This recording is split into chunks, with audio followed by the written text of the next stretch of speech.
ketemu dengan Ruud Gullit gitu, dan bahkan saya sebagai itu ya saya beruntung, saya posisi saya sebagai pemain gelandang bertahan, termasuk pemain 4 di belakang. Jadi saya sering ketemu dengan Ruud Gullit gitu. Bahkan waktu itu saya sempat body chat sama dia. Waduh, sama nih Bang, sama kayu di belakang saya nih, kakinya, badannya.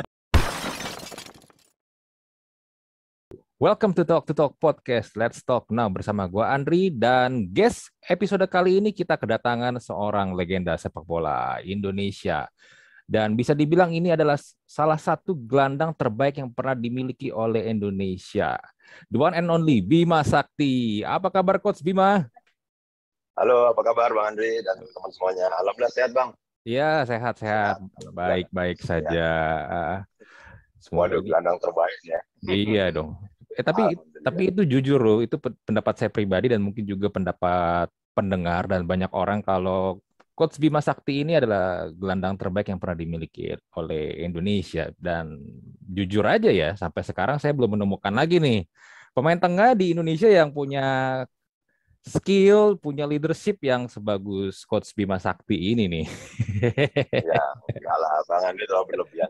Sebenarnya ya memang di era saya, kemudian kan sekarang udah eranya Yulfiandi, Evan Dimas dan kawan-kawannya, Iya. Hadrianto. Mm-mm. Eh, Mungkin seorang pemain pasti memiliki karakter Mm-mm. dan cara main yang berbeda-beda gitu. Cuma Iya. memang di zaman kami dulu memang ada sedikit ini ya, ada kelebihan-kelebihan masing-masing gitu. Jadi saya pikir juga sekarang juga malah lebih bagus-bagus gitu. Kalau dulu kan Oh. waktu di era saya di tahun 97, saya sebagai gelandang bertahan, kemudian ada Coach Fahri sebagai gelandang serang, Mm-mm. dan di depan saya lagi ada Coach Ansari Lubis ya Iya sebagai betul. playmaker. Memiliki kelebihan masing-masing lah di zamannya. Iya. Mungkin itu sih Bang Andri. Iya, betul-betul. Nah, kita nih pengen ngobrol-ngobrol, kita pengen dengar nih cerita dari Coach Bima Sakti nih, perjalanan karir sepak bola dia yang kita kenal Coach Bima itu adalah pemain yang pernah mencicipi kompetisi Primavera bersama Ya, Kurniawan, bersama Yayan Kurnia Sandi, Tumena, Kurnia Sandi dan Yayan kawan Tonega. dan kawan-kawan. Nah, itu ceritanya bagaimana Coach Bima bisa terpilih ikut kompetisi Primavera dan berangkat ke Italia itu? Ya, awalnya sih saya berangkat dari eh, kampung ya, Bang, di Balikpapan. Hmm. Ya, jadi waktu itu saya terpilih salah satu pemain untuk ikut memperkuat tim Suratin Samarinda karena Hmm. setelah dilakukan kompetisi secara regional, eh, Samarinda yang lolos, bukan Balikpapan gitu Hmm. atau daerah Kaltim yang lain. Jadi yang mewakili Kalimantan Timur waktu itu Samarinda gitu. Jadi Samarinda saya diambil di sana, kemudian sama Ismayanan juga yang satu angkatan sama saya di Primavera, kemudian dia juga dari Samarinda. Seleksi di Jakarta untuk persiapan Piala Asia, Piala Pelajar Asia. Ya waktu itu tahun 93 ya Bang ya, tahun 93 Bang Andri. Kemudian alhamdulillah dari mulai seleksi dari sekitar 60 pemain ya dari seluruh Indonesia, itu termasuk Kurniawan, Hmm. Sandi, Yeyen, kemudian ada Gusnedi Adang, Indrianto. Gitu. Hmm. Nah, ya sempat ini juga karena mereka kan pengalaman ya semua udah ya, mereka di Diklat, Hmm. kemudian Kurniawan juga di Diklat Ragunan, sedangkan saya hanya berangkat dari sebuah kampung lah di Balikpapan, Hmm. tapi ya dari situ kita alhamdulillah bisa kepilih sehingga kita waktu itu berangkat ke Italia tahun 93 sampai 95, dan ini satu pengalaman yang luar biasa karena kebanyakan ya mungkin mereka keluar negeri tapi nggak ikut kompetisi gitu, tapi kita waktu itu alhamdulillah kita berkompetisi di sana, itu namanya kompetisi Primavera, dan itu setiap klub-klub di Italia memang memiliki eh, tim di jenjang usia 17-18 ini gitu, yaitu Hmm. Primavera. Di bawah kami kan ada Bareti ya Hmm. itu, dan ini kompetisinya memang berjalan terus berkesinambungan, siapapun ketua umum PSSI-nya ya mereka tetap bergulir ini selama selama kompetisi berjalan selama di Itali gitu. Hmm. Hmm. Nah, waktu itu kan ke Italia nih. Waktu itu berarti Coach Bima umur berapa tuh? Tahun 9. Sekitar 16-17 tahun ya, sekitar gitu ya. Dan kita waktu itu masih kelas kelas waktu kelas 2 SMA. Ya SMA betul. Ya, kelas 2 SMA, sekitar 17 tahunan gitu. Jadi masih unyu-unyu lah Bang, masih belum tahu apa-apa, belum pernah keluar negeri ya. Iya, Tiba-tiba langsung berangkat ke Italia. iya. Bahkan di sana kan bukan hanya mengikuti kompetisi Primavera aja, yang kompetisinya alhamdulillah setiap weekend gitu ya. Setiap minggu, bisa hari Sabtu atau hari Minggu gitu. Dan kalau pas libur, kita juga dapat kesempatan juga nonton Liga Italia, karena waktu tahun 93, 94, 95 itu kan ya Liga Italia kan lagi ngetop-ngetopnya, Iya, bagaimana AC Milan, bagaimana benar-benar. Juventus ya kan, Hmm. AC Milan dengan Maldini-nya, kemudian Juventus dengan Roberto Baggio, Ravanelli, Roberto Roberto Baggio. Baggio, ya. Cuma waktu itu sempat juga kita waktu itu lawan Juventus Primavera, ya kita ketemu sama ini Del Piero gitu. Makanya saya begitu habis pertandingan saya kaget juga, ini kenapa Yeyen sama Eko Purgianto sebagai pemain belakang mereka pucat semua tuh Bang. Kalau Yeyen memang dasarnya putih ya. Itu yang saya kenapa mereka ini, ternyata ya itu mereka sangat bekerja keras untuk bagaimana bisa jaga Del Piero gitu. Memang sulit sekali bulannya diambil. Setelah beberapa tahun ya mereka Del Piero bisa berkembang terus ya, bisa masuk Juventus senior gitu. Iya, iya. Nah, waktu itu kan saya juga pernah sempat podcast sama Coach Ian juga ya. Coach Ian juga sempat cerita kalau di Ya, Primavera itu terkadang pemain senior yang baru cedera atau lagi pemulihan kadang kan suka ditaruh di ikut tim Primavera nih buat ini kan kembalikan ini kan kondisi badan segala macam buat penyesuaian lagi dengan ya, lapangan. Nah, katanya sempat juga ya. ini ya lawan Ruud Gullit juga ya pas lagi di Sampdoria ya. Kalau waktu itu memang kan kita di bawah ini ya, di bawah kontrol naungan Sampdoria gitu. Jadi uh, liga itu PSSI-nya Italia itu menerima kita di sana karena memang rekomendasi dari Sampdoria, karena waktu itu kan wakil presidennya Enrico Ercolani kan termasuk support kita waktu berada di sana itu. Jadi ya sempat uji coba di markas latihan kita gitu, mereka datang ke tempat latihan kita, sempat main sama Sampdoria, kita ketemu sama Evani, ketemu sama Firpo, ketemu dengan Ruud Gullit gitu. Dan bahkan saya sebagai itu ya saya beruntung, saya posisi saya sebagai pemain gelandang bertahan, termasuk pemain 4 di belakang. Jadi saya sering ketemu dengan Ruud Gullit gitu. Bahkan waktu itu saya sempat body chat sama dia, waduh sama nih Bang, sama kayu di belakang saya nih badannya. Iya gitu. Jadi memang benar kata Bang Andre, kompetisi di sana yang junior itu sebagai penunjang ya untuk yang senior ya, ya sebagai jembatan gitu. Dan ini juga pernah saya rasakan waktu saya 1 tahun di Swedia. Dan saya waktu itu memang main di tim B, main di tim C-nya, bukan di tim A-nya. Gitu. Tapi mereka kompetisinya memang berjalan terus gitu, yang U17, U20, yang B, kemudian yang senior. Sama kayak di Itali. Jadi mereka jika ada pemain yang cedera, baru sembuh pasca cedera tuh, masa recovery, dia nggak ada tuh langsung main di tim A-nya gitu, nggak ada. Jadi memang kualitas kompetitifnya di Serie A maupun di Liga Swedia waktu itu memang benar-benar terjaga gitu. Memang yang main itu pemain-pemain yang benar-benar fit 100% dan memang sehat. Nggak ada pemain, oh bolehlah saya coba dulu ini tiba-tiba cedera lagi gitu. Nggak. Gitu. Tapi memang benar-benar secara medis, secara kualitas dia udah siap gitu dong.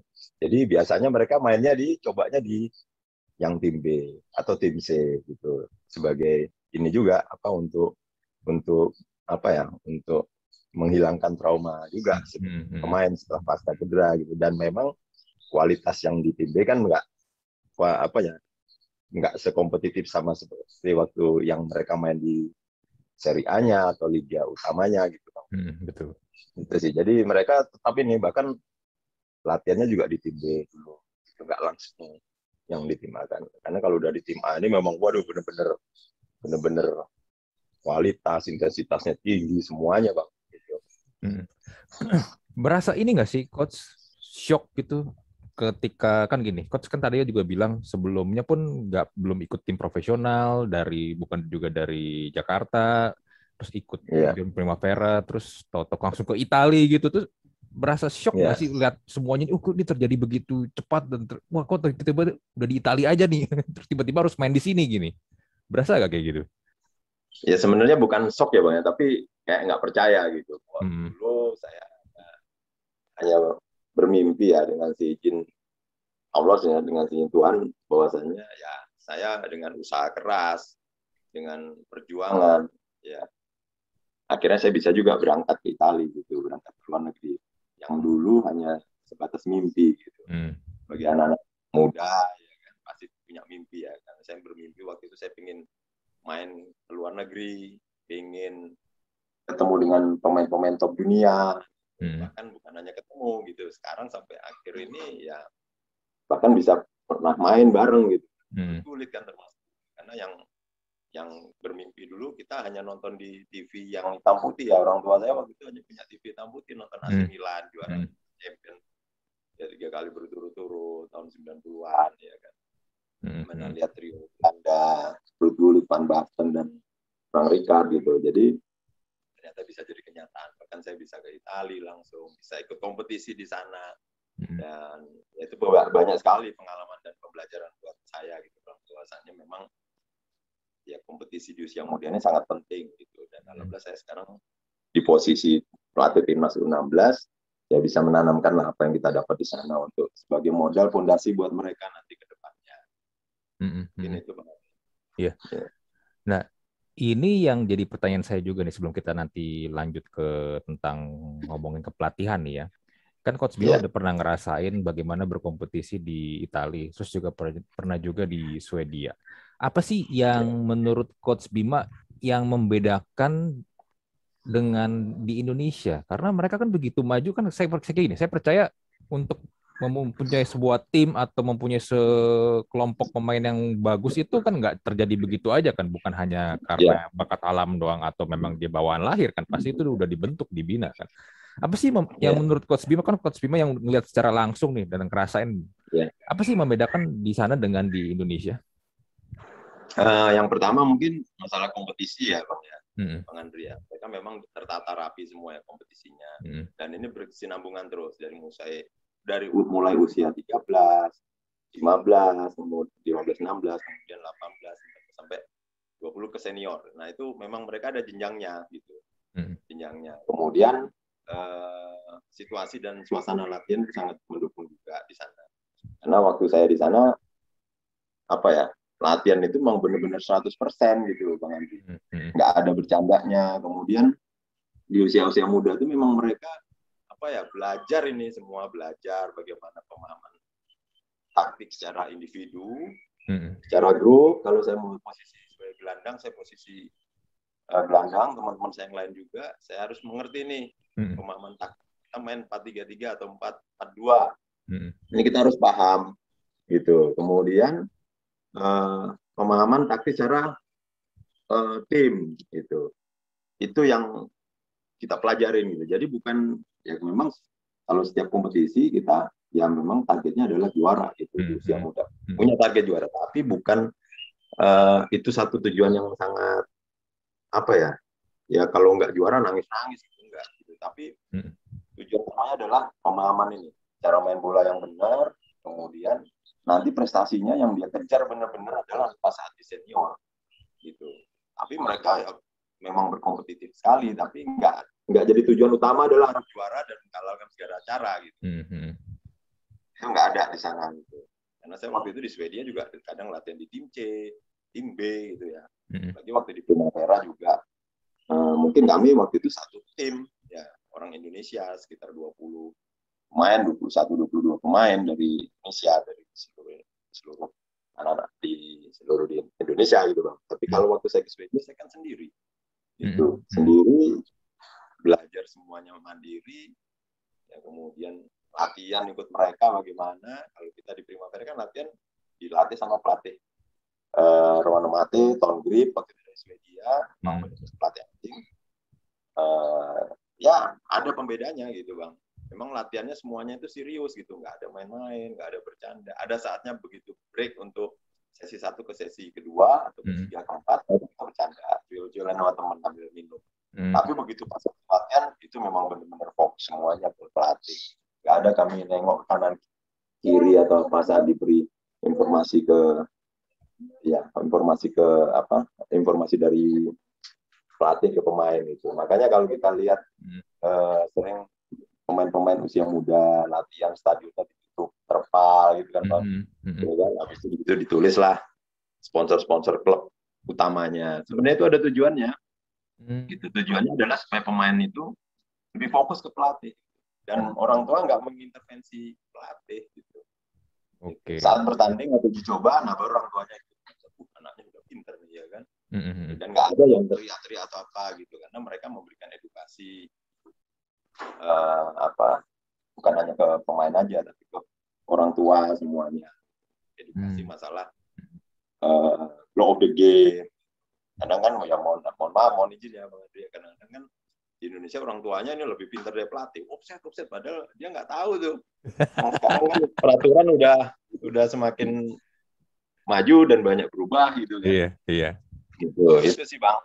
Dan yang menurut saya paling ini ya mereka semua diajarin ya. Diajarin masalah disiplin semuanya diajarin dan itu memang sudah berangkat dari rumah mereka itu. Rumah mereka disiplin semua dan begitu mereka keluar mereka sudah tertempa gitu di keluarga mereka gitu. Mungkin itu Bang. Jadi awalnya memang harus dirubah. Oleh sebab itu penting nih di rumah orang tua bisa bina mereka disiplinnya bagaimana. Kemudian nanti ke klub atau SSB atau akademi gitu.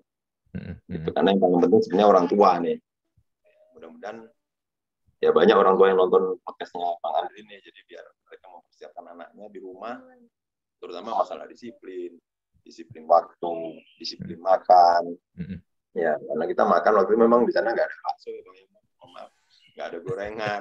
Jadi kami juga yang makan yang ikut mereka gitu, mereka makannya sandwich, roti, ya udah kita makannya kentang, rebus, ini ya kita ikut makan gitu. Ternyata itu ya nggak mati juga kita makan itu, malah lebih sehat, lebih fit.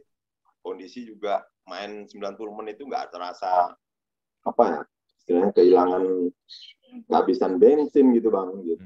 Karena makanan akhirnya main nggak 90 menit ya kan 80-70 menit sudah turun gitu kan karena fisiknya nggak bagus tapi karena faktor makanan juga berpengaruh gitu dan itu memang udah diedukasi di rumah gitu dan ini ya mohon maaf Bang kita kan memang orang Indonesia dari mulai dalam perut ibu kita aja udah makannya kan ya makan makanan Indonesia kan Bang, goreng-gorengan, nasi goreng, kan makan cepat saji sebenarnya itu nggak baik untuk seorang atlet ya. Kalau untuk non atlet ya monggo aja terserah. Gitu. Mungkin ini kali ya coach ya, yang saya lihat mungkin kalau di sana di Italia lah misalnya, di Italia itu kan sepak bola udah menjadi sebuah industri kan, menjadi sebuah mata pencaharian juga buat orang-orang di sana. Jadi pemain bola itu ya karir yang bagus lah. Nah mungkin juga orang tua di sana juga ini kali ya lebih aware, lebih sadar. Oh, kalau anak saya mau sukses nih jadi seorang pemain bola ya harus benar-benar ini disiplin, harus serius. Mungkin kalau di Indonesia ya saya nggak tahu ya. Kadang kan kayak contoh paling gampang saya mau jadi pemain bola pun waktu itu ya orang tua nggak mengizinkan karena tidak jelas masa depannya. Ya betul juga sih. Bang Anda itu salah satu ini ya kayak di Italia waktu itu kita memang sepak bola itu kayak agama ya. Kayak agama gitu. Bahkan pengalaman kita kalau masuk ke sebuah kafe gitu aja kita masuk aja ke kafenya gitu kan. Kita lihat tuh banyak poster-poster Juventus misalnya atau Inter Milan gitu kan. Ya udah kita pura-pura aja. Ini kita internisti atau apa gitu. Itu ngopi nggak bayar tuh. Bang. Ya kan cerita. Kita lihat tuh orang asing nih hebat banget ya bisa jadi supporter Inter gitu kan. Padahal hanya ini karena memang di sana satu lagi ya itu saya waktu 2 tahun di Italia itu saya nggak begitu kenal tuh Bang artis atau pejabat di Italia gitu pejabat negara gitu. Tapi kalau udah bicara siapa Roberto Baggio udah tahu tuh pasti pemain bola pemain Juventus gitu kan. Itu. Nah waktu itu sebenarnya yang saya pengen tahu nih ya setelah dari Italia terus ke Swedia itu kenapa akhirnya memutuskan pulang ke Indonesia? Waktu tahun 96, Bang Andri saya sempat dipanggil oleh timnas senior. Ya, sebelumnya tahun 95 saya sempat udah memperkuat timnas senior di SEA Games Chiang Mai tahun 95. Kemudian tahun 96 saya berangkat ke Swedia. Ya, saya di sana sempat ya setahun. Kemudian tahun 96 akhir itu saya dipanggil timnas Piala persiapan Piala Asia di Uni Emirat Arab ya. Oh iya, di Emirat yang Arab. Gol Widodo ya. Widodo. Iya, nah, iya, iya. Nah dari sana ya golnya Widodo. Waktu itu berangkat saya sempat ketemu sama presiden klub Helsingborg gitu. Beliau juga ngomong ke saya, Bima kamu akan naik ke senior gitu. Cuma waktu itu apa ya? Ya itulah kembali ke anak Indonesia itu kadang-kadang ya mungkin saya itu, tapi mudah-mudahan Egy sudah ini ya udah semakin baik. Kemudian Witan juga, Asnawi juga bagus lah. Mudah-mudahan diikuti dengan anak-anak yang lain. Kadang-kadang kita kan masih kangen apa ya, kangen keluarga di rumah, kangen di Indonesia gitu kan. Akhirnya saya waktu itu masuk Pelita gitu. Harusnya kalau berlanjut ke sana terus, saya pikir akan lebih baik gitu.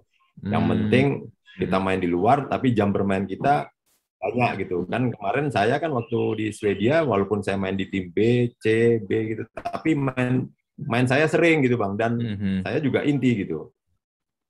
Nah, jadi saya pikir kita main di luar tapi harus main, itu sangat penting. Sehingga segala kemampuan dan apa ya, ilmu-ilmu yang kita dapat bisa lebih banyak gitu. Pernah ini nggak sih, merasa menyesal nggak sih dengan keputusan pulang ke Indonesia itu? Ya sebenarnya menyesal juga ya Bang ya, kenapa saya nggak berlanjut ke sana di Swedia gitu kan. Gitu. Karena saya pikir kalau saya bisa main di tim A-nya waktu itu mungkin ya lebih baik buat karir saya ke depannya gitu. Tapi waktu itu karena ya saya pengen kembali ngumpul di Pelita, ya waktu itu juga pas banyak juga mantan Primavera yang main di situ, ya ada Kurniawan, ada Kurnia Sandi, ada Aples, ada Indrianto, ada Eko Purgianto gitu. Jadi kayak reuni kecil lah gitu. Di Pelita waktu itu Pelita. Ya. Itu sih Bang. Dan sebenarnya ketika pindah ke PSM pun sebenarnya juga reuni lagi kan sama Kurniawan dan yang lain-lain kan. Ya, waktu itu kayak ini ya, dibikin satu paket gitu ya Bang Andri ya. Kita satu paket, saya, Kurniawan, kemudian ada Hendro, ada Aji, Santoso gitu. Dan waktu itu ya bersyukur juga kita bisa satu tim di sana lagi. Dan sama Yayan juga. Cuma Yayan waktu itu sudah lebih dulu ya. Udah lebih dulu di sana gitu. Dan ya bersyukur kita bisa juara waktu itu di tahun 2000 ya, Liga ke-6 waktu itu. Iya, waktu itu juara. Bisa dibilang itu pencapaian terbaik Coach Bima bukan sih di Liga Indonesia? Ya, Bang. Kalau menurut saya ya dari ini pengalaman sepanjang karir saya di PSM inilah yang paling baik ya menurut saya. Karena dari 33 pertandingan saya main semuanya dan main 90 menit full tanpa kartu kuning. Gitu. Kemudian setelah kompetisi berakhir, lanjut lagi tim nasional. Jadi sepanjang tahun itu memang benar-benar pertandingan terus Bang Andre. Dan menurut saya disitulah pencapaian yang paling terbaik karena saya bisa juara Liga dan itu saya pikir menjadi dambaan setiap pemain bola ya untuk membawa klubnya juara, dan saya bersyukur waktu itu alhamdulillah bisa terpilih menjadi pemain terbaik juga. Iya, betul. Jadi juara Liga dan tidak kena kartu kuning sama sekali untuk posisi Coach Bima yang gelandang jangkar, itu hebat loh. Soalnya posisi coach itu kan gelandang jangkar sebenarnya kan ya mau nggak mau kan harus fight kan. Tapi tidak kena kartu kuning sama sekali selama satu musim itu hebat loh. Kuncinya apa Coach bisa tidak kena kartu kuning sama sekali? Ya, waktu itu mungkin apa ya? Ya saya menjaga ya. Ya waktu itu alhamdulillah apa ya, suasana tim juga sangat mendukung, nggak ada permasalahan internal tim, dan ya perjalanannya mulus saja, dan setiap kompetisi juga sering menang kita kan Bang. Jadi mungkin itu pengaruh juga. Kadang-kadang psikologis pemain kan, kadang situasi di dalam tim, kemudian misalnya prestasi tim juga. Kalau kalah terus, saya pikir ya berpengaruh ya terhadap emosi kita di lapangan gitu kan. Tapi waktu itu kita sering menang, kemudian hubungan antar pemain juga sangat baik, pelatih, pengurus, pemain, supporter juga sangat mendukung. Jadi nggak ada masalah internal tim, sehingga kita main enak, enjoy ya. Walaupun ya kadang ada gitu, namanya main bola kan spontanitas, pengen sliding, saya pikir wah saya jangan sampai kena kartu nih, yang penting nggak berbahaya buat gawang saya nggak terlalu maksimal, maksudnya tetap saya delay aja, nggak harus ngambil sekali, akhirnya merugikan saya juga dan tim terutama gitu.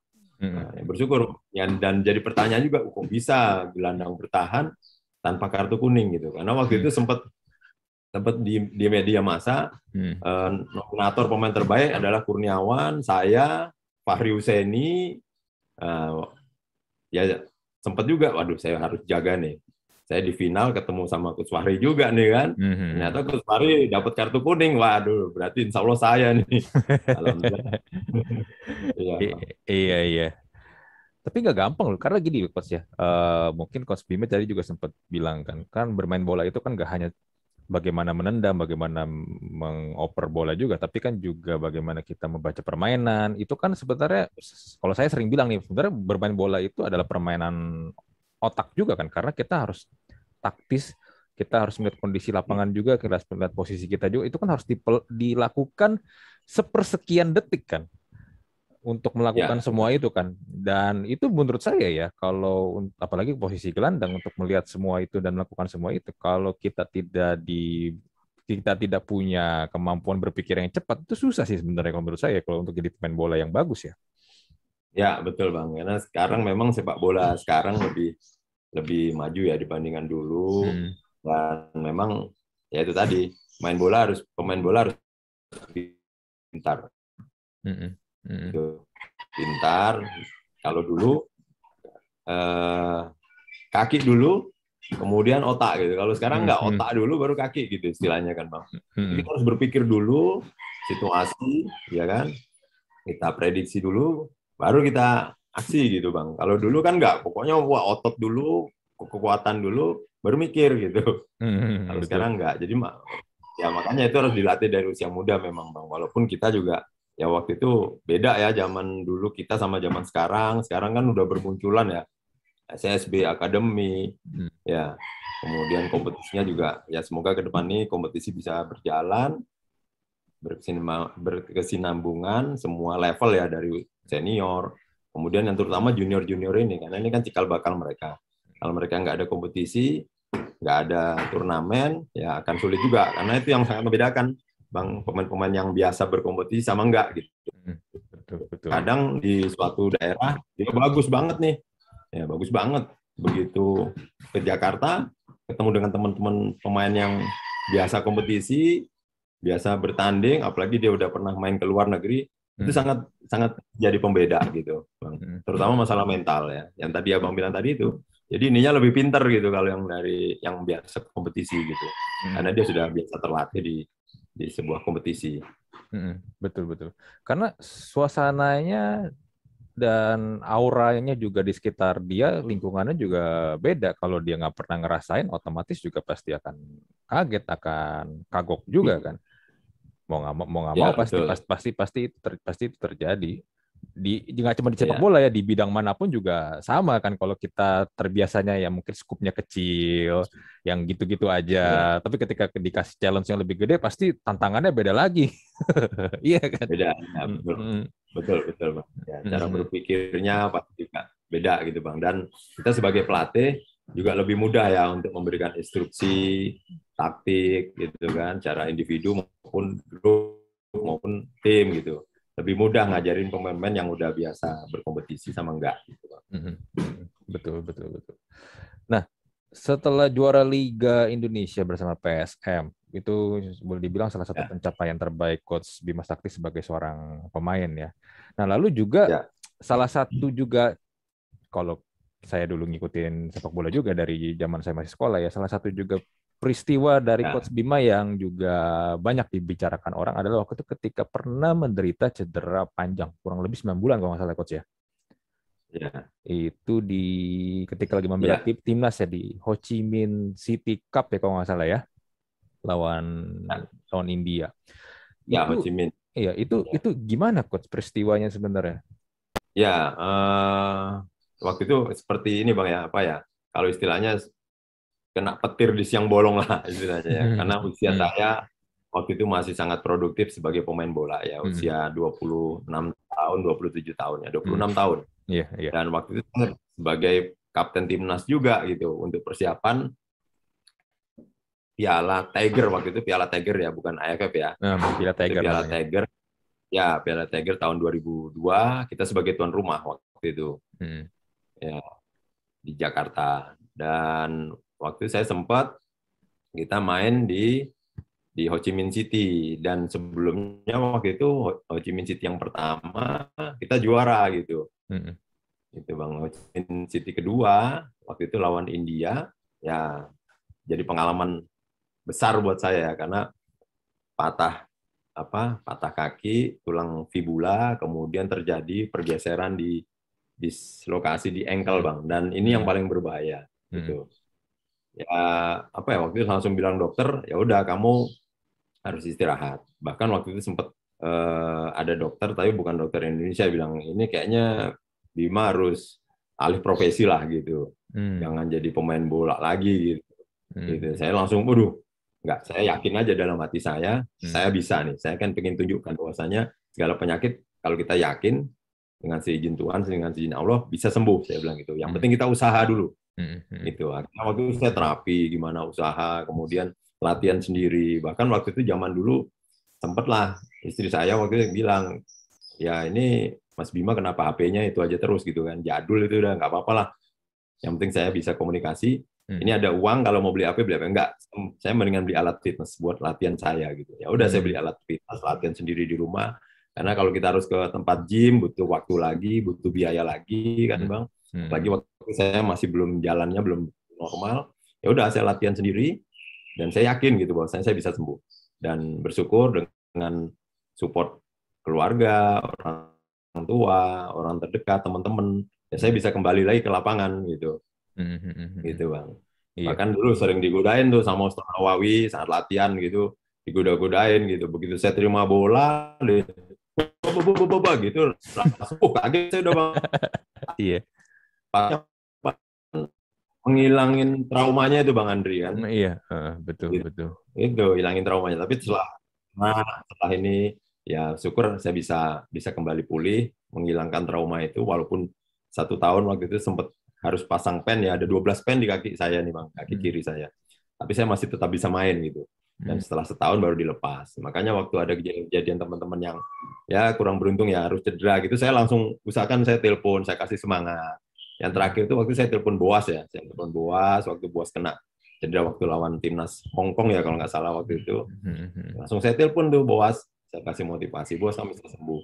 Itu karena saya dengar informasi dari diagnosa dokter, ankle kamu nggak kena, cuma tulangnya aja. Kalau ankle nggak kena, saya pikir cepatlah nanti sembuhnya, saya bilang gitu. Irfan Bahdim juga saya kasih motivasi, gitu Bang. Jadi saya pikir ya kedepannya kita saling jaga sih. Waktu itu memang saya kenapa bisa cedera itu ya satu masalah yang kurang disiplinnya. Karena waktu itu saya harusnya istirahat jam 9 malam karena besok mau tanding, saya masih menunda istirahat santai. Besok lawan timnas India gitu ya. Karena ya ada anggap remehnya sedikit gitu, ada rasa sombong gitu. Sebenarnya itu nggak baik. Dan ya ini mungkin pembelajaran buat saya lah Bang. Dan setelah kejadian itu saya terapi bisa main sampai 42 ya, itu bersyukur sekali gitu Bang, dari usia 27 tahun masih bisa sepanjang itu dengan kondisi kaki yang saya pikir udah nggak normal ya. Mungkin kalau saya main ke tim-tim top luar negeri nggak keterima tuh Bang, kalau tes medisnya mungkin langsung disuruh pulang ke Indonesia lagi. Tapi karena di Indonesia masih bisa lah mengimbangi untuk main gitu. Mungkin itu Bang. Iya. Itu gini ya Coach ya, saya emang nggak pernah ngerasain cedera seperti Coach Bima ya. Tapi ya kalau main bola dulu kesleo segala macem ya pernah lah ya. Cedera-cedera ringan kayak gitu. Cuman kalau Coach Bima itu kan cederanya berat kan. Itu rasanya gimana sih Coach? Pas lagi peristiwa itu terjadi? Ya, jadi waktu itu tahun 2002 ya, saya masih ingat waktu itu bulan Agustus waktu itu Bang, kenanya 2002. Bulan Agustus, kena itu langsung apa ya, goyang gitu kan, terasa langsung nyut-nyut gitu kaki Bang, setelah ditebas dari belakang.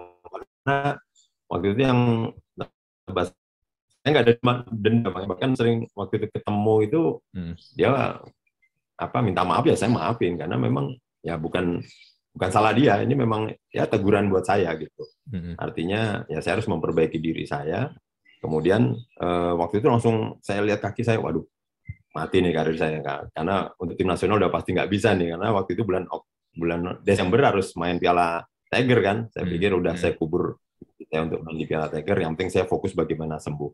Itu ya sakit Bang, karena harus digips ya kan, kemudian harus berangkat naik pesawat lagi ke, waktu itu saya bersyukurnya saya ditanganin tim dokter dari Singapura ya, saya dibawa ke Singapura, operasi di Singapura. Saya juga waktu itu terima kasih sama official dari timnas, kemudian dari Petro juga, waktu Petrokimia ya, waktu kan yang mewakili timnas ini adalah Petrokimia kan Bang.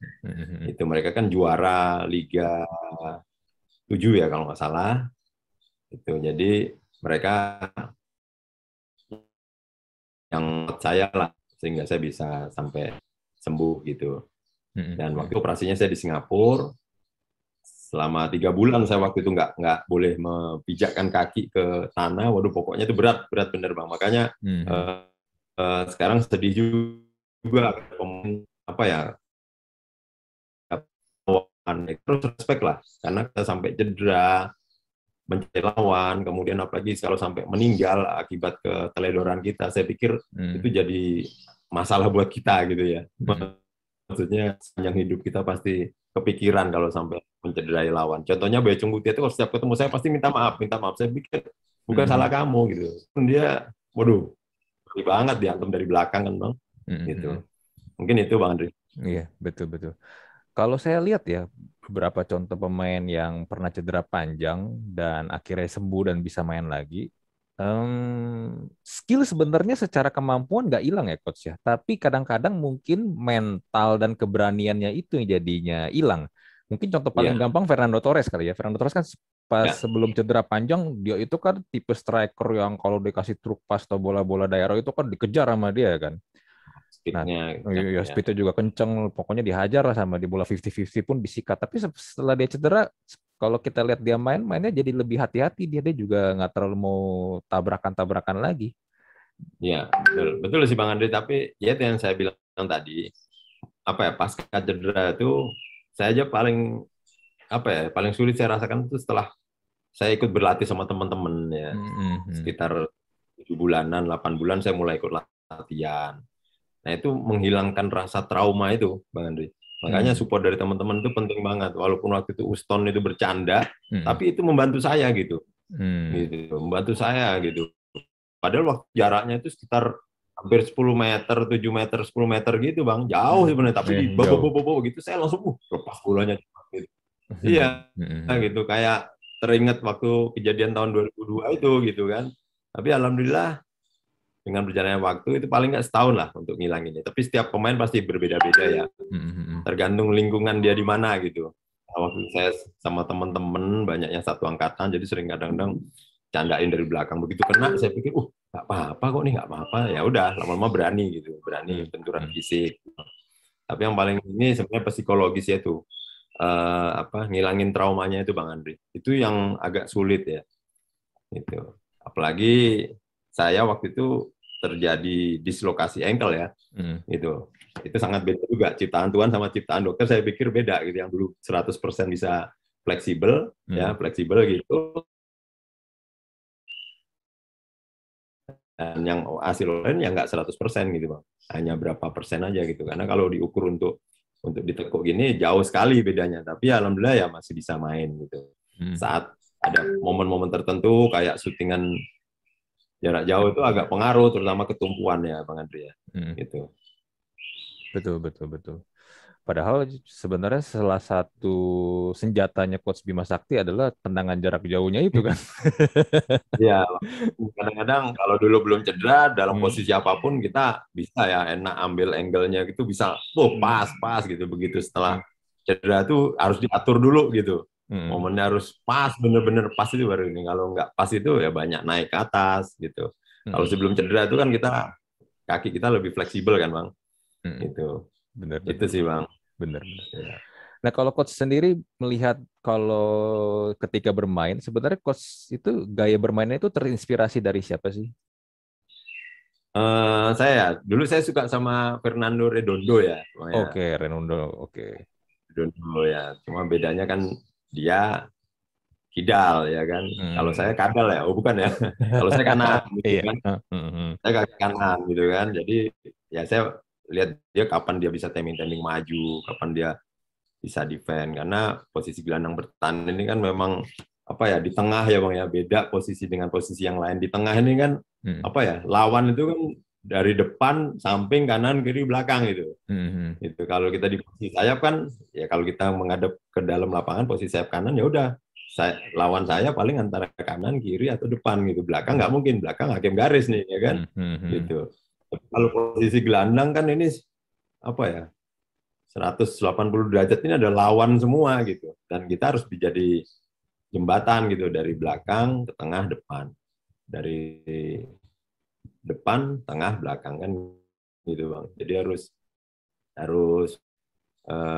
fisik harus bagus, semuanya harus bagus, terutama awareness kita gitu sebagai gelandang gitu Bang.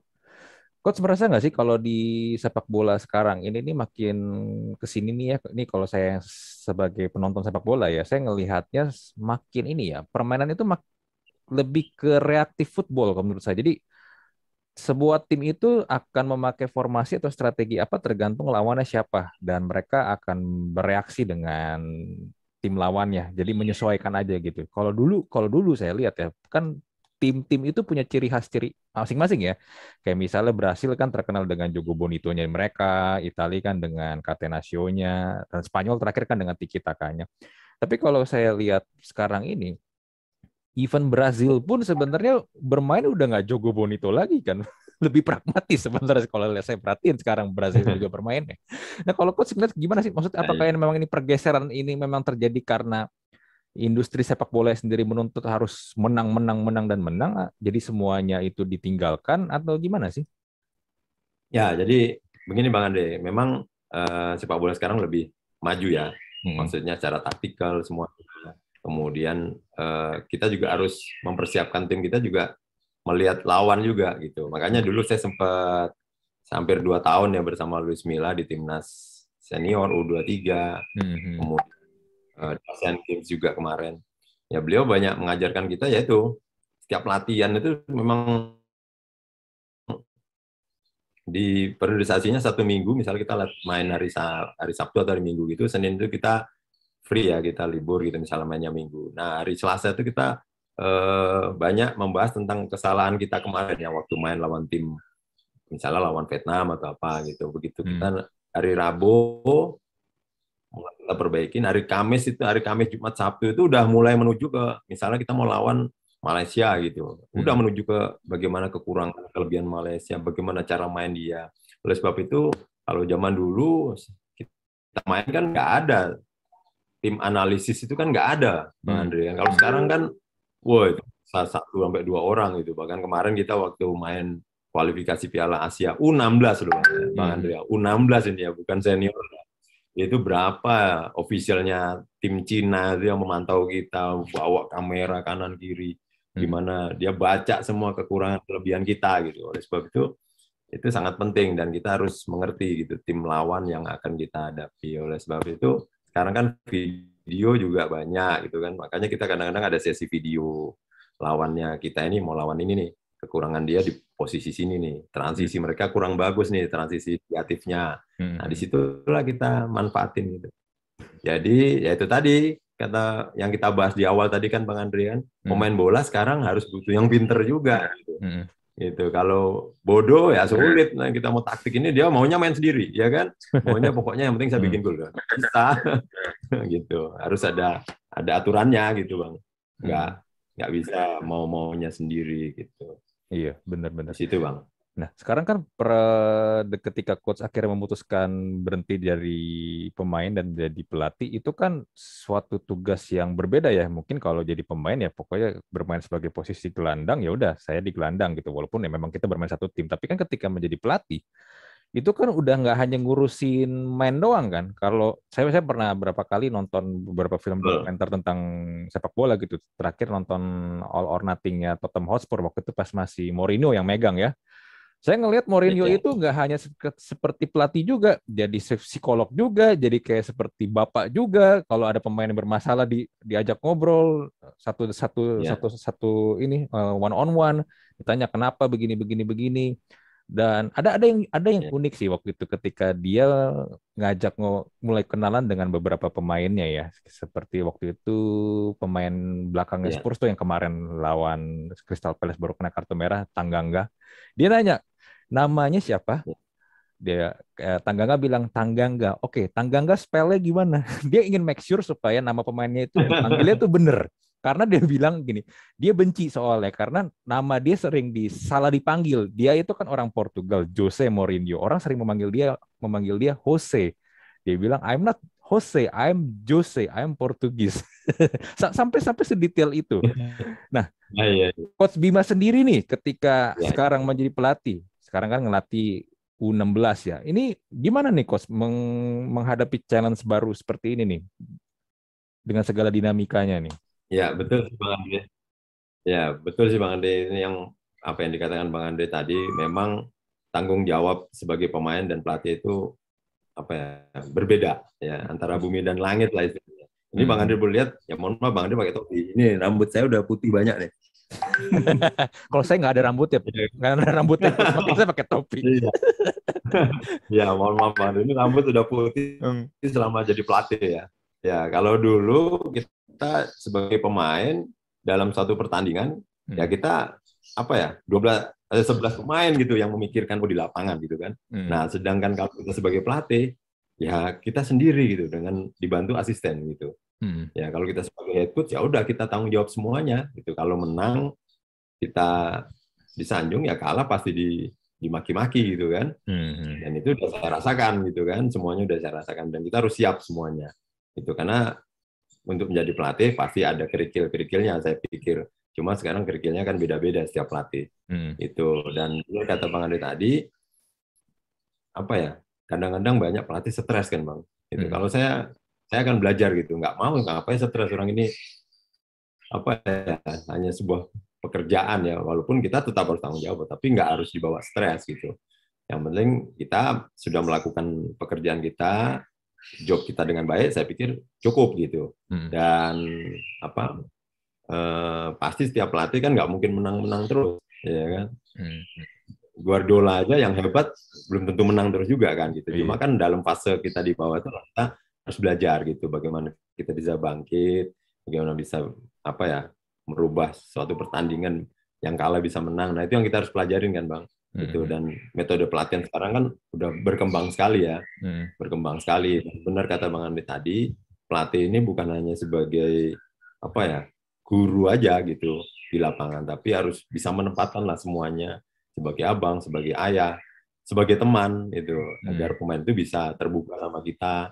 Dan pemain bola ini kan ya mohon maaf nih Bang Andre karena nggak ada rambutnya aja hitam ya sama gitu, tapi kan isi otaknya beda-beda. Nah itu yang harus kita pelajarin mungkin ya. Ya makanya kemarin saya beberapa kali ketemu sama teman-teman saya, bahkan sempat virtual apa Zoom juga sama teman-teman meeting itu. Mas Bima, Coach Bima nyesal juga ya, dulu kita sebagai pemain kadang menyalahkan pelatih ini bodoh. Ternyata kita sekarang jadi pelatih, oh gini rasanya. Iya bener gitu. Kalau mungkin kita, oleh sebab itu kalau di luar kan Bang, mereka usia 16 itu mereka udah dimasukkan, disisipkan bagaimana mereka ikut kursus D gitu. Kepelatihan kan dimulai dari D ya kan Bang, baru C, baru BAFC, AFC, kemudian APRO. Nah, mereka udah dimasukkan di situ gitu, yang usia 16 loh gitu. Karena waktu itu sempat saya di Inggris, dia udah masuk di ini apa kursus kepelatihan lisensi D gitu. Jadi pemain-pemain U16 itu mereka udah belajar bagaimana mereka menjadi seorang pelatih gitu Bang. Jadi mereka ngerti gitu kesulitannya sebagai pelatih apa, dan di lapangannya juga mereka bikin susun program latihan dan nggak pernah disalahin, oh ini salah, ini enggak. Mereka bagus. diberi masukan, oh ini mungkin lapangannya kurang besar, akan lebih bagus lapangan diperbesar, jumlah pemainnya ditambah atau dikurangin supaya latihannya lebih realistis gitu. Jadi mereka juga belajar gitu Bang. Makanya kalau pelatih-pelatih di luar kan baru pensiun lu tiba-tiba sudah bisa pegang tim karena ya itu mereka selama main mereka kursus gitu. Beda kayak saya dulu Bang, mau deket-deket pensiun baru sibuk cari lisensi kepelatihan gitu. Gitu Bang. Ya, yang sulit itu kan kita bisa memahami pemain, kemudian bisa menyatukan berbagai karakter pemain, kemudian di satu pertandingan dalam posisi tertekan bisa merubah menjadi hal yang positif. Nah, itu yang sulit Bang sebagai pelatih kan. Saya pikir kalau latihan di mana-mana sama ya, sama gitu, semuanya hampir sama. Itu sih Bang Andre. Iya, betul. Karena ya kalau kita lihat pelatih-pelatih hebat itu kan bagaimana mereka istilahnya mungkin memainkan bidak caturnya ya. Pion-pion caturnya itu, which is pemain-pemainnya itu mau diapain nih, mau digimanain nih. Dan itu memang sih nggak gampang. Karena biar bagaimanapun, kalau kita kan yang nonton mungkin hanya lihat di lapangan doang ya, atau lihat di TV ya, main aja 11 lawan 11. Tapi ternyata ketika melihat satu tim itu adalah sebuah institusi yang isinya berbagai macam orang dan memang ngurusinnya ya benar-benar kayak ngurusin, kalau mungkin ngomong bisnis, kayak ngurusin satu company sebenarnya ya. Iya Bang, bener. Saya kemarin ngurus U16 aja tuh Bang, kadang istri saya juga cerita gitu. Luar biasa nih, ayah nih bilang gitu. Sampai sebegitu, anak sendiri aja nggak kayak gitu kan.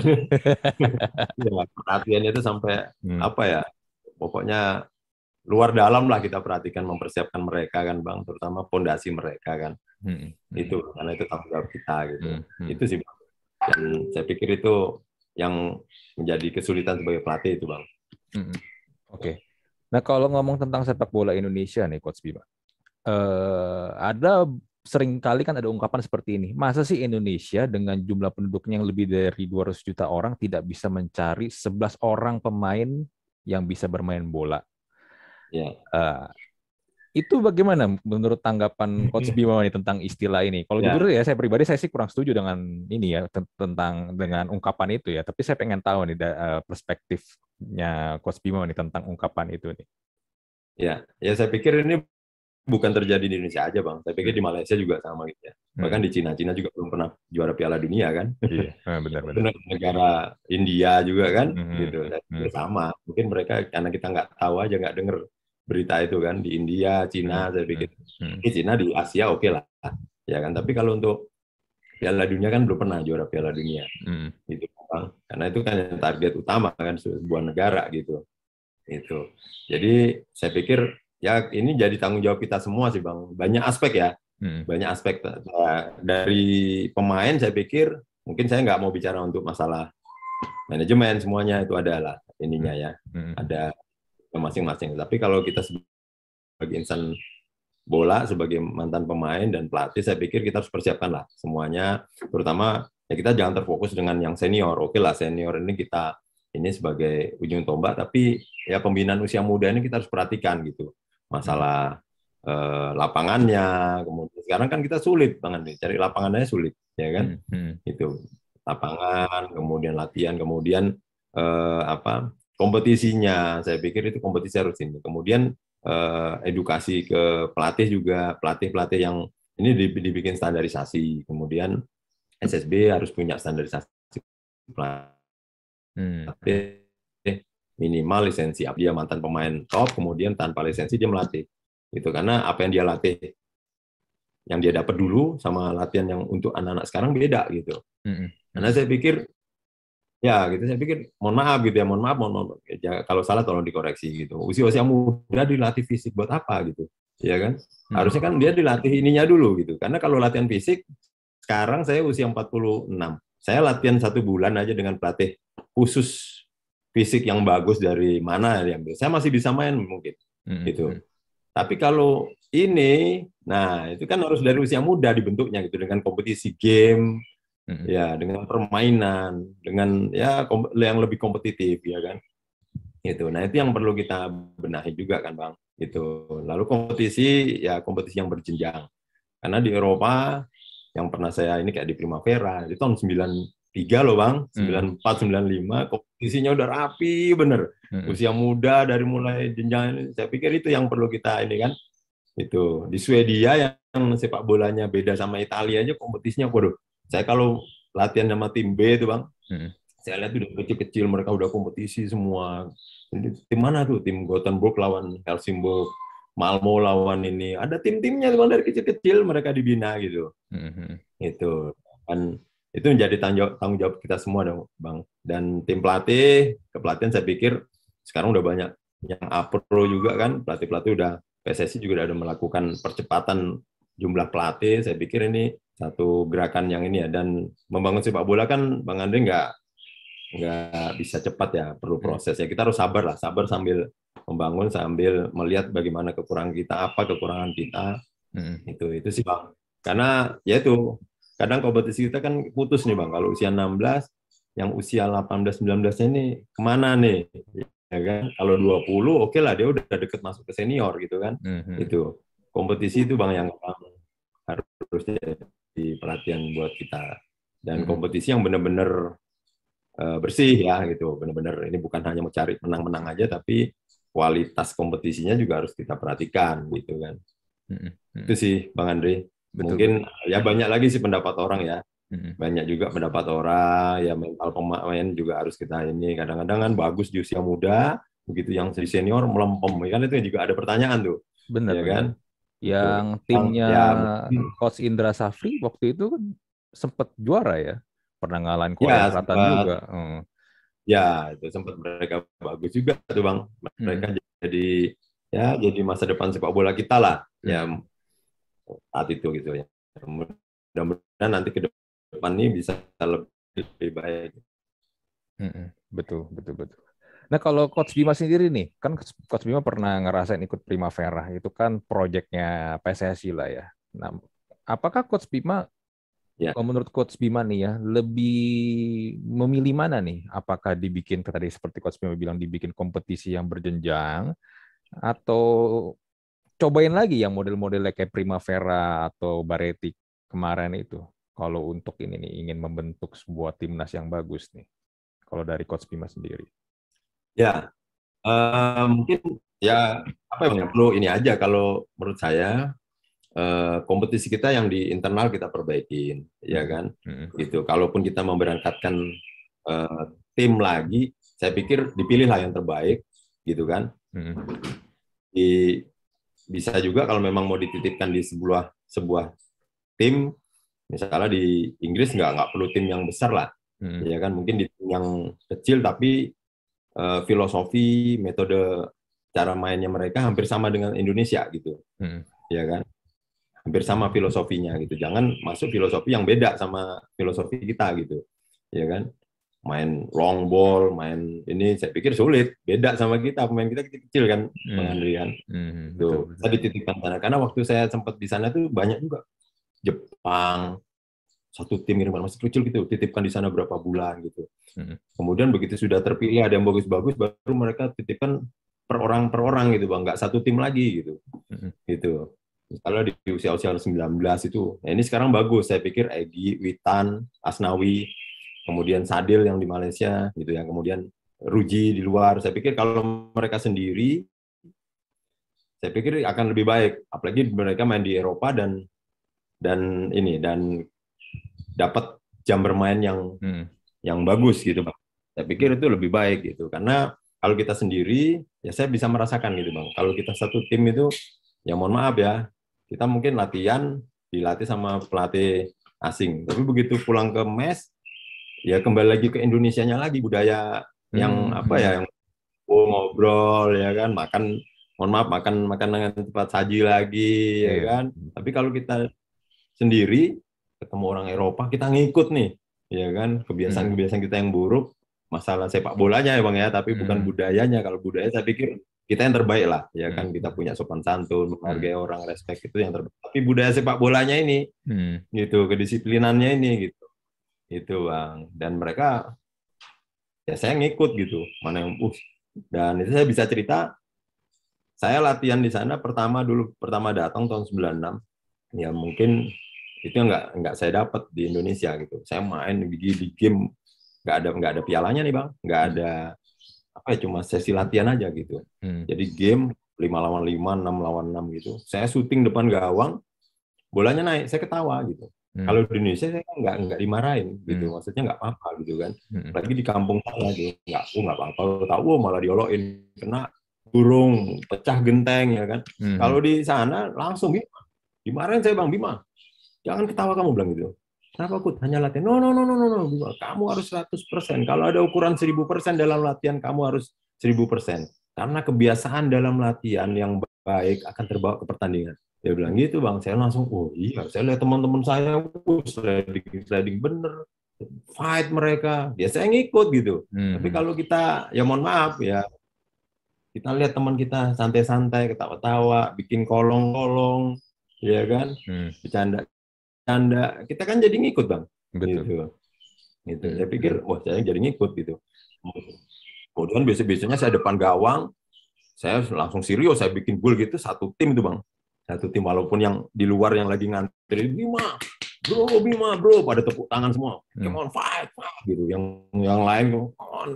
Gitu Bang. Jadi padahal latihan aja tuh Bang. Gitu. Nggak dapat bonus, nggak dapat piala, tapi kita nggak mau kalah semua gitu. Dan ada peluang harus bikin gol. Jangan main-main gitu. Makanya kita kalau nonton TV, bagaimana pemain keluar sepersekian detik dalam situasi sulit bisa bikin gol. Karena itu dalam latihan, Bang. Bukan tiba-tiba langsung Bim Salabim bikin gol, nggak bisa. Itu mereka karena ada latihan. Gitu sih, Bang. Jadi saya pikir mentalnya beda kalau dia berangkat sendiri, titipkan. Saya pikir itu yang paling ini, karena sekarang pemain-pemain timnas Korea, Jepang, mereka kan nggak satu tim Korea, satu tim di mana gitu, kan diambil, oh ini dari tim ini, jadi satu. Nah, mereka merubah jadi karakter bagaimana filosofi timnas Korea kan gitu, timnas Jepang. Gitu. Nah ini bagus nanti ada Egy, kalau memang mereka bagus semua di ini, karakter-karakter yang sudah didapat di Eropa disatukan, ada Asnawi, ada Witan, Ruji, ada ini, yang mudah-mudahan nanti muncul lagi pemain yang lain bisa main di luar. Nah, saya pikir itu lebih bagus gitu Bang. Tapi kalau mau ngirim usia ini nggak apa-apa, usia 16 tahun misalnya, kayak yang dilakukan Select, oke, mereka latihan sana. Nanti kan muncul nih, ada muncul, nah, dari Garuda Select 1 muncul lah bagus. Nah, oke, nggak apa-apa di Utrecht, ya kan. Nanti mungkin muncul lagi siapa, nggak apa-apa dia, gitu Bang. Tapi kalau dibikin satu tim, saya pikir ya ada baiknya tapi di usia muda, gitu. Jadi dia biar bisa belajar, dan itu bagus, gitu. Karena mindsetnya biar dapat yang bagus, dapat input yang bagus, edukasi yang bagus, akhirnya terbawa ke sampai dia senior Bang. Kalau di usia muda aja dapatnya asupannya udah nggak bagus, saya pikir itu nanti ya jadi berandal aja, nanti berantem aja terus nanti di usia senior gitu kan. Ya kan. Iya. Mungkin ini kali ya, saya baru teringat nih, mungkin Son Heung-min adalah contoh yang bagus ya, karena setahu saya nih, seingat saya Son Heung-min itu kan itu dari FC Seoul kan, tapi dia itu memang udah langsung dalam tanda kutip disekolahkan langsung ke Jerman di Hamburg kalau nggak salah ya, di Hamburg, dan dia bermain di situ terus dan akhirnya ternyata dia bisa ngikutin dan bisa tembus tim ini ya, tim utamanya Hamburg kan, sampai akhirnya dia pindah ke Bayer Leverkusen dan sekarang di Spurs, dan dia bisa membuktikan kalau ternyata pemain Asia itu bisa loh nyetak gol banyak di Premier League kan. Ya mungkin ini ya mungkin Bang, ini salah satu contoh sih Bang. Salah satu contoh kan, bisa dibilang seingat saya sih Son itu nggak pernah bermain di Liga Korea kan kalau nggak salah ya. Dia langsung dari tim muda langsung dipindahin ke Bundesliga kalau nggak salah ya. Ya betul Bang. Ya kayak di La Masia kan ya eranya Messi, Xavi dan Iniesta kan. Gitu. Saya waktu sempat dengar informasi, ya kita waktu sempat ke La Masia ya. Inilah tempat latihannya Messi sama Iniesta dulu ya kan. Messi itu kan juga apa ya? Ya orang tuanya nganterin bagaimana ya kan, prosesnya memang panjang Bang gitu. Dan saya pikir waktu itu sempat juga kita ke Atletico Madrid. Kok banyak pemain, saya pikir ini kayaknya negara dari Jepang gitu. Tuh, sering mereka ngirimkan usia-usia muda tuh Bang. Karena mereka ya itu sadar bahwasannya yang saya bilang tadi. Mereka pengen bangun ini dulu kan, pondasi mereka nih supaya dapat yang bagus pondasinya sehingga nanti dia kuat di usia senior gitu. Itu Bang. Yang kebanyakan Indonesia mungkin ya itu pondasinya nggak bagus, yang mohon maaf begitu pegang duit, yang biasa nggak pegang duit, nah ini yang sulit nih, ya kan?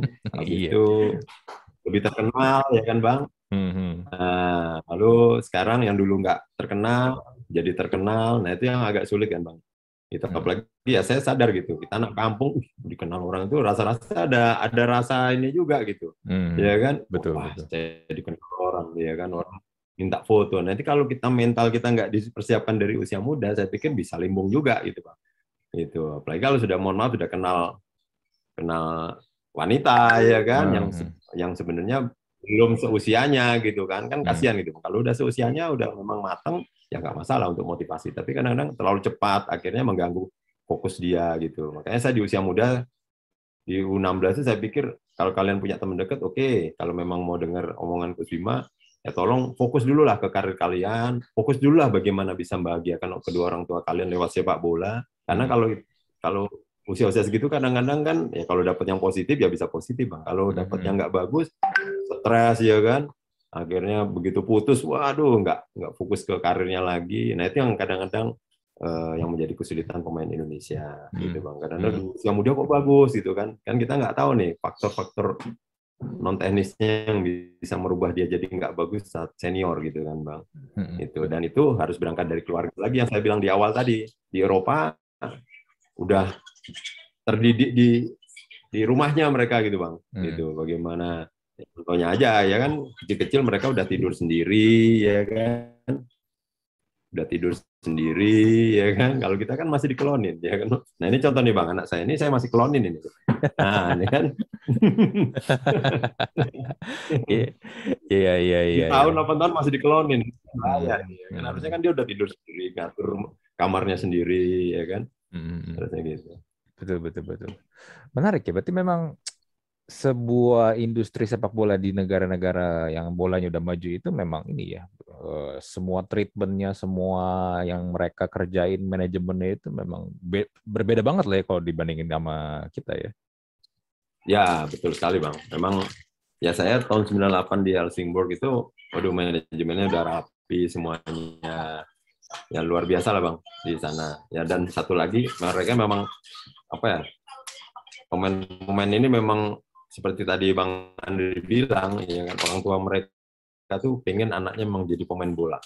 Karena kalau jadi pemain bola, lu bisa hidup lebih baik lah, gitu, ya kan. Betul. Bisa dapat gaji besar, bisa merubah semuanya gitu. Nah, ya karena teman saya seangkatan saya waktu di Helsingborg saya ngomong, namanya Erik Edman, saya bilang Erik, saya pengen 5 tahun lagi lihat kamu di tim nasional Swedia. Bener-bener masuk dia. Erik Edman bek kiri Bang. Mungkin abang bisa di Google, itu teman saya bener tuh. Bahkan sempat main di Tottenham kalau nggak salah waktu itu. Sempat dia. Itu. Iya. Bang bek kiri dia. Dulu gelandang serang. Dan dia ceritanya waktu itu ngomong sama saya, dia pengen jadi pemain profesional, bisa masuk di Helsingborg senior dan bisa bahagiakan orang tua dia gitu. Karena kalau jadi pemain bola gajinya pasti miliaran kan gitu Bang. Iya, betul. Pemain yang levelnya menengah aja, saya pernah lihat waktu itu ya, kan ada acara apa sih, saya lupa ya, mirip-mirip kayak MTV Cribs gitulah di Inggris. Jadi ini sidak rumah-rumahnya pemain bola. Pemain bola yang levelnya model-model kayak dulu kan ada ini ya, Robbie Savage yang pemain Leicester City tuh dulu tuh di gelandang bertahan kan. Itu aja selevel dia aja rumahnya udah bagus banget Coach, ada kolam renang segala. Buat kita rumah udah ada kolam renang itu berarti kan rumah udah mewah lah ya. Itu baru kan, itu levelnya dia gitu, apalagi yang levelnya Cristiano Ronaldo atau Messi. Aduh, itu nggak ada matinya. Iya.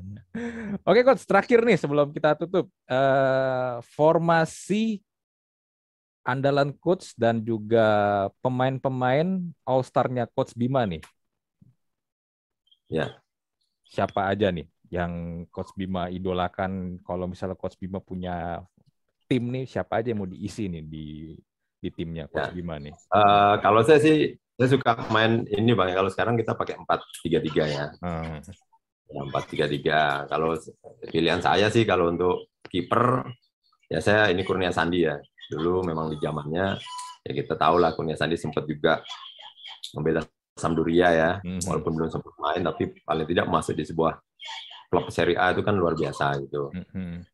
Ya, Kurnia Sandi. Kalau bek kanan saya waktu itu sempat satu tim sama Anang Ma'ruf. Memang ya. Anang Ma'ruf ini salah satu bek kanan yang menurut saya stylish ya. Saya bahkan sering marah sama dia. Begitu setelah pertandingan kita semua kotor semua, dia nggak pernah kotor tuh. Tapi jarang juga lawan. Ya berarti kan jarang sliding kan Bang. Iya. Tapi ya jarang juga bola crossing dari sebelah kiri kita gitu kan. Maksudnya sebelah dari sayap kiri lawan gitu, dari sebelah kanan kita. Berarti kan bertanya juga bagus. Itu. Kemudian kalau untuk dua stopper saya ini Eko Purdianto sama Nur Alim ya. Nur Alim ini dua stopper menurut saya ya dua tipe yang hampir sama. Kemudian saat bermain dengan saya dulu memang apa ya, yang memiliki kelebihan masing-masing gitu ya. Eko Purdianto baca bolanya sangat akurat ya. Kemudian Nur Alim ya lebih ketat dia kalau jaga lawan. Itu bahkan sering diajak bercanda atau ditarik aja tuh baju lawan. Ya. Untuk bek kiri saya percayakan Aji Santoso Bang. Oh iya. Aji Santoso ini pernah juga satu tim memang dengan saya di timnas SEA Games 97. Dan satu tim juga sama saya di PSM. Saya melihat crossingnya itu bukan kepala nyari bola, tapi bola nyari kepala gitu. Ya. Iya betul. Itu Aji Santoso. Kemudian untuk gelandang bertahan almarhum Eri Rianto Bang ya. Iya, almarhum Eri Rianto. Ya, Rianto ini pemain yang menurut saya punya cannonball ya. Saya waktu itu ya rezeki juga, saya pernah sekamar sama dia, belajar bagaimana, kadang-kadang dia tunjukkan tumpuannya bagaimana, ini Bim, tumpuannya begini Bim, kalau kita supaya bolanya bisa nggak naik gitu kan, itu Bang. Kemudian untuk gelandang serangnya, saya ini Coach Fahri.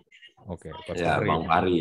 Fahri ya, Fahri ini kalau latihan Bang itu memang sering melakukan gol-gol volley ya. Beliau ini memiliki kelebihan volleyballnya, waduh, luar biasa Bang. Bola-bola volley itu kalau nendang 10-11 yang masuk tuh Bang, bisa diistilahkan gitu.